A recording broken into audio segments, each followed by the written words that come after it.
ہر ٹھوکر پر احساس ہو مجھے اللہ تیرے سوا کوئی نہیں میرا۔ رزق کی فکر نہ کرو یہ اللہ پاک کی ذمہ داری ہے، آخرت کی فکر کرو یہ تمہاری ذمہ داری ہے۔ اگر نماز کے وقت طواف کعبہ رک سکتا ہے تو تمہارا کاروبار اور کام کیوں نہیں؟ قرآن پاک بار بار کہتا ہے نہ امید نہ ہو، کمزور نہ پڑو، غمگین نہ ہو، بے شک اللہ ہر چیز پر قادر ہے۔ عشق تہجد، نماز اگر محبت ہے تو تہجد اللہ سے عشق کا احساس ہے۔ اللہ ہمیں نماز والی محبت اور تہجد والا عشق نصیب فرما۔ اسلام میں عمر کی قید، حضرت محمد صلی اللہ علیہ وسلم کی پہلی شادی 15 سال بڑی حضرت خدیجہ رضی اللہ عنہا سے ہوئی، آخری نکاح 43 سال چھوٹی حضرت عائشہ سے ہوا، یعنی نکاح کے لیے اسلام میں عمر کی کوئی قید نہیں۔ 2 نمازیں، رسول اللہ صلی اللہ علیہ وسلم نے ارشاد فرمایا وہ شخص ہرگز آگ میں داخل نہیں ہوگا جو سورج نکلنے اور اس سے غروب ہونے سے پہلے نماز پڑھتا ہے، یعنی فجر اور عصر کی نمازیں۔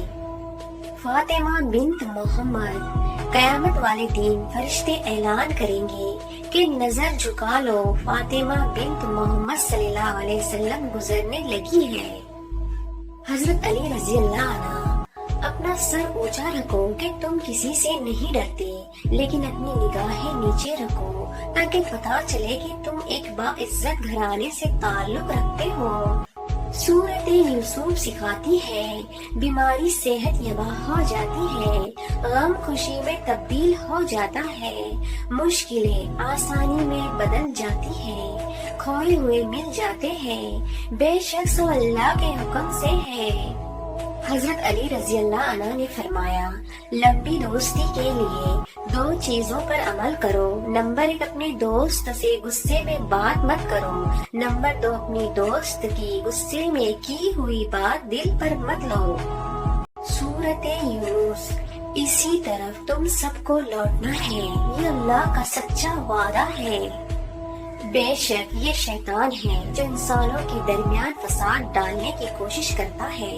حقیقت یہ ہے کہ شیطان انسان کا کھلا دشمن ہے۔ آج کی آیت بڑی شان ہے اس ذات کی جس کے ہاتھ میں ساری بادشاہی ہے اور وہ ہر چیز پر پوری طرح قادر ہے۔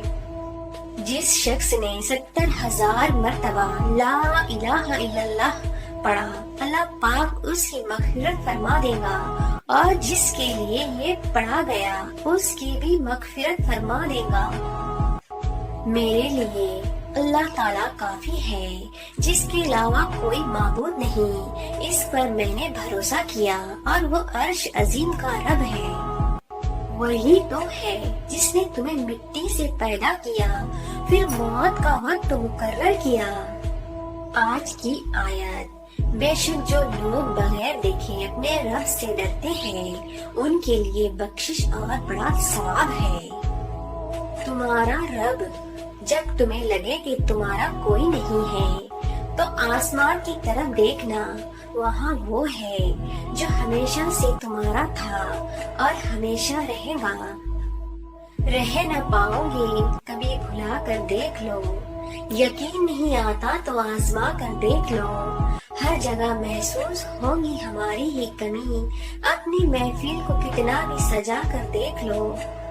محبت تنہا چھوڑ کر ہمیں حوصلہ بھی دیتے ہیں، سانس چھین کر جینے کی دعا بھی دیتے ہیں، ایک طرف جدائی کا تذکرہ بھی جاری ہے، ایک طرف مسکرانے کا مشورہ بھی دیتے ہیں۔